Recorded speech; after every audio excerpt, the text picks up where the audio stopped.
Welcome to Nannayya news TV. నేను ఆనంద్.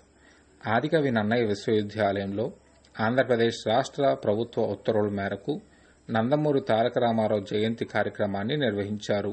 ఈ కార్యక్రమానికి ముఖ్య అతిథులుగా వీసీ ఆచార్య ఎస్ ప్రసన్నశ్రీ, రిజిస్ట్రార్ ఆచార్య జి సుధాకర్, విశ్వవిద్యాలయ అధికారులు, అధ్యాపకులు, అధ్యాపకేతర సిబ్బంది పాల్గొని ఎన్టీఆర్ చిత్రపటానికి పూలమాలలు వేసి నివాళులర్పించారు. ఈ సందర్భంగా వీసీ మాట్లాడుతూ ఎంతో గొప్ప విజన్ ఉన్న మహానాయకుడు నందమూరి తారక రామారావుని కొనియాడారు. ఆయన కృషి ఫలితంగా ఆంధ్రప్రదేశ్ రాష్ట్రంలో పద్మావతి మహిళా విశ్వవిద్యాలయం, తెలుగు విశ్వవిద్యాలయాలను స్థాపించారని, విద్యకు ఆయన పెద్దపీట వేశారని కొనియాడారు. దీనికి సంబంధించిన మరిన్ని వివరాలను ఇప్పుడు చూద్దాం.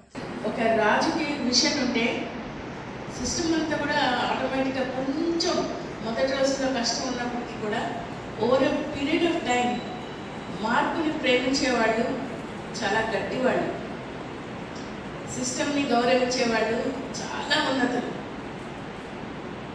పెద్దల్ని గౌరవించేవాళ్ళు అందరికంటే ధనవంతులు. మా అమ్మ చెప్పేది మాట, ఈ సిస్టమ్ని గౌరవించగలిగినటువంటి ఆ రోజుల్లోనే మొన్న నేను మహిళా యూనివర్సిటీకి వెళ్ళి ఆ గెస్ట్ హౌస్లో నిలబడి చూస్తున్నాను. నా ట్రైన్ 5:25కి వెళ్ళాల్సింది 5:05కి వెళ్ళిపోయింది. సో చాలా సంవత్సరాలు ఉన్నాను కదా, అలా వస్తూ ఉంటే మా పెద్ద బాబు సమాధి కూడా అక్కడే ఉంది. అలా చూసుకుంటూ కొంచెంసేపు బాధపడి వస్తున్నాను. వస్తుంటే కుప్పలు ఆడపిల్లలు, ఆడవాళ్ళు, స్లీపర్స్ వాళ్ళు పరిగెడుతున్నారు. ఏంటి ఎందుకు ఇలా పరిగెడుతున్నారు అని అంటే వాళ్ళు ఒక సిస్టమ్ని గౌరవిస్తున్నారు. డబ్బా వస్తున్నారు ఎంత ఫాస్ట్గా, ఎవరు వాళ్ళు వర్క్ చేసుకుంటూ పోతున్నారు. చూడండి, మనము ఈరోజు అమ్మా నువ్వురా 100 సార్లు పిలవాలి, నాయనా నువ్వురా. మనం సిస్టమ్ని గౌరవించడం అన్నది కొంచెం మన డిఎన్ఏలో చేస్తే ఈ క్యాంపస్ బాగుపడుతుంది, ఈ సిస్టమ్ బాగుపడుతుంది. ఈ సిస్టమ్ బాగుపడింది అని అంటే మీరు బాగుపడతారు, అది మటుకు షూర్. ఏ రోజైతే ధర్మాన్ని మనం కాపాడతామో ఆ ధర్మమే మనల్ని కాపాడుతుంది. అది మటుకు ఈరోజు కష్టమైనా సరే ఆ సిస్టమ్ని పాటించాలి. ఇంకొక చిన్న కథ కూడా చెప్పాను మాస్టర్ టైం వస్తే. వెంకట్కి ఒక రోజు మన జగన్మోహన్ రెడ్డి గారు లాంటి అబ్బాయి ఎప్పుడు నవ్వుతూ ఉంటాడు. తను హాయిగా అందరినీ పలకరించుకుంటూ అన్నయ్య బాగున్నావా, అక్క బాగున్నావా, చెల్లి బాగున్నావా అని మాట్లాడుకుంటాడు.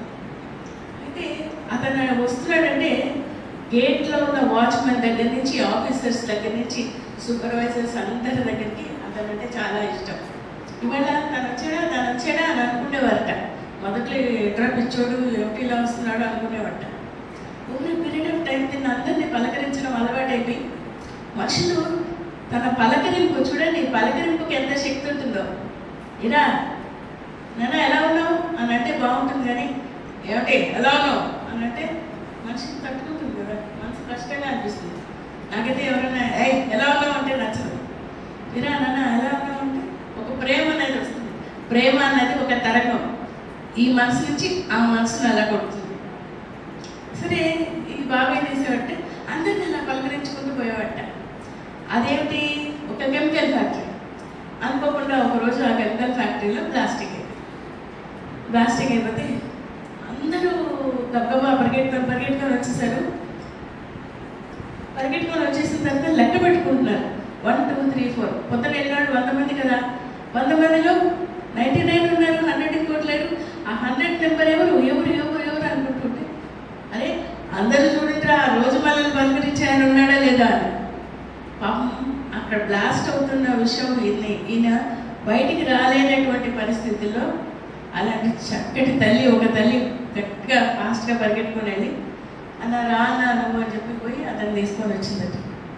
మన పలకరింపు పాజిటివ్ పలకరింపు ఏమీ అవ్వదు, ఇంకా ప్రేమను పెంచుతుంది.